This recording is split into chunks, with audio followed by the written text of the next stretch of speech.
Hi friends, എല്ലാവർക്കും ഒരിക്കൽ കൂടി പുതിയ വീഡിയോയിലേക്ക് സ്വാഗതം. ഇന്ന് ഞാൻ ചെയ്യുന്ന നല്ല ടേസ്റ്റിയും നല്ല സോഫ്റ്റും ആയിട്ടുള്ള സ്പഞ്ച് കേക്ക് റെസിപ്പിയാണ്. അപ്പോൾ അതിനായി ഞാൻ ഒരു 6 കോഴിമുട്ട ഇവിടെ എടുത്ത് വെച്ചിട്ടുണ്ട്. നമ്മൾ ഹോൾ എഗ്ഗാണ് ഉപയോഗിക്കുന്നത്. പിന്നെ ഒരു 100 ഗ്രാം ഷുഗർ എടുത്ത് വെച്ചിട്ടുണ്ട്. ഒരു 100 gram all purpose fluoro cake fluoro നമുക്ക് ഉപയോഗിക്കാം. ഒരു 100 ml മിൽക്ക്, ഒരു 1/2 ടീസ്പൂൺ വനില എസൻസ്, ഒരു 100 ഗ്രാം ബട്ടർ, ഒരു ടീസ്പൂൺ ബേക്കിംഗ് പൗഡറോ അല്ലെങ്കിൽ ബേക്കിംഗ് സോഡയോ, നമുക്ക് വിനാഗിരിയോ, നമുക്ക് വൈറ്റ് വിനാഗിരിയോ നമുക്ക് ഉപയോഗിക്കാം. ഇനി നമുക്ക് ആ മുട്ടയുടെ ഉണ്ണിയും വെള്ളയും ഒന്ന് വേർതിരിച്ചെടുക്കാം.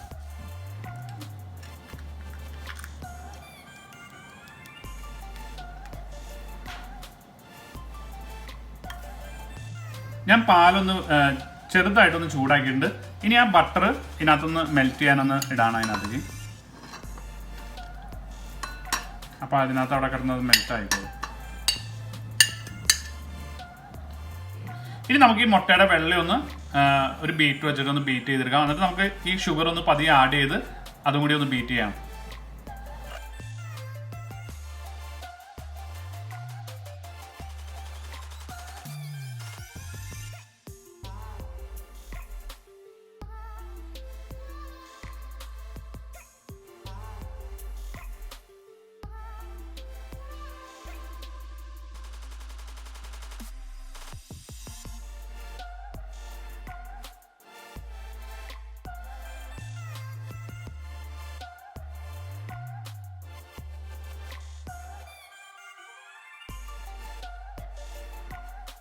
ഇനി നമുക്ക് ഒരു ടീസ്പൂൺ ബേക്കിംഗ് പൗഡർ ഈ ഓൾ പർപ്പസ് ഫ്ലോറിലൊന്ന് മിക്സ് ചെയ്തെടുക്കാം.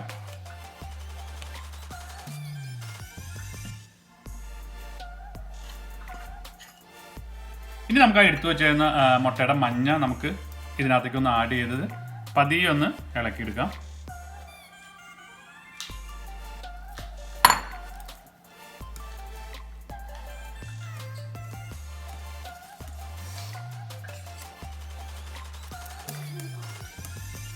ഇനി നമുക്ക് ആ ബട്ടറിൽ ഒരു 1/2 ടീസ്പൂൺ വനില എസൻസ് ഒഴിക്കാം.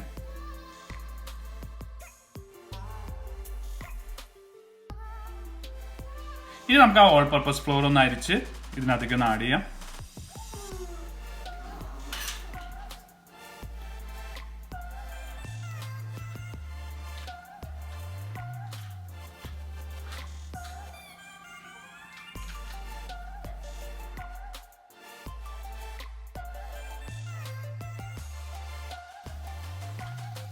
നന്നായിട്ടൊന്ന് മിക്സ് ചെയ്ത് കൊടുക്കാം.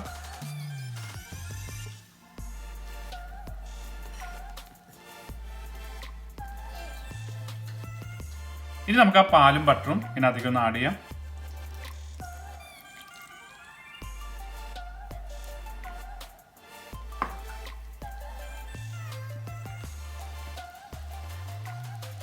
നന്നായിട്ടൊന്ന് മിക്സ് ചെയ്ത് കൊടുക്കാം. ഞാനിതെല്ലാം നന്നായിട്ടൊന്ന് മിക്സ് ആക്കിയിട്ടുണ്ട്. പിന്നെ ഒരു ബേക്കിംഗ് ട്രേ ഞാനൊന്ന് റെഡി ആക്കിയിട്ടുണ്ട്. അപ്പോൾ അതിനൊരു ബട്ടറൊക്കെ ഒന്ന് തേച്ച് കൊടുത്തിട്ടുണ്ട്. നമുക്ക് ബട്ടർ പേപ്പറോ അല്ലെങ്കിൽ നമുക്ക് ബട്ടറോ ഓയിലോ എന്തെങ്കിലും തേച്ച് കൊടുക്കാൻ വേണമെങ്കിൽ സൈഡ് പിടിക്കാതിരിക്കാനായിട്ട്. ഇനി ഞാൻ അതിലേക്കൊന്ന് മാറ്റുവാണ്.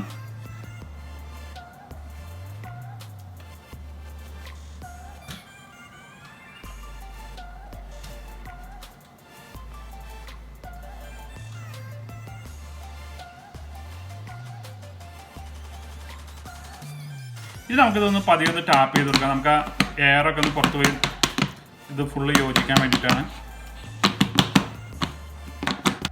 ഇനി ഞാനതൊന്ന് ബേക്ക് ചെയ്യാൻ പോകണം. അപ്പോൾ നമ്മൾ 310 ഡിഗ്രി ഫാരൻഹീറ്റിൽ ഒരു 45 മിനിറ്റാണ് ബേക്ക് ചെയ്യാൻ പോകുന്നത്. അപ്പോൾ ഞാൻ ഓവൻ പ്രീ ഹീറ്റ് ചെയ്തിട്ടുണ്ട്. ഇനി നമുക്കൊന്ന് ബേക്ക് ചെയ്യാം.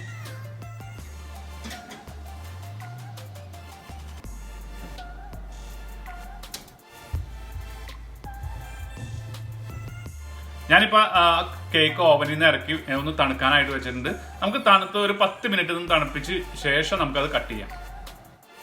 ഞാൻ കേക്ക് കട്ട് ചെയ്ത് വെച്ചിട്ടുണ്ട്. അപ്പോൾ നിങ്ങളെല്ലാവരും വീഡിയോ ഇഷ്ടപ്പെടുകയാണെങ്കിൽ നിങ്ങൾ തീർച്ചയായും ഒന്ന് സപ്പോർട്ട് ചെയ്യാനായിട്ട് ഷെയർ ചെയ്യുക, ലൈക്ക് ചെയ്യുക. ഇനിയും സബ്സ്ക്രൈബ് ചെയ്യാത്തവർ തീർച്ചയായും ഒന്ന് സബ്സ്ക്രൈബ് ചെയ്ത് സപ്പോർട്ട് ചെയ്യുക. അപ്പോൾ ഞാനതൊന്ന് കഴിച്ചു നോക്കാം.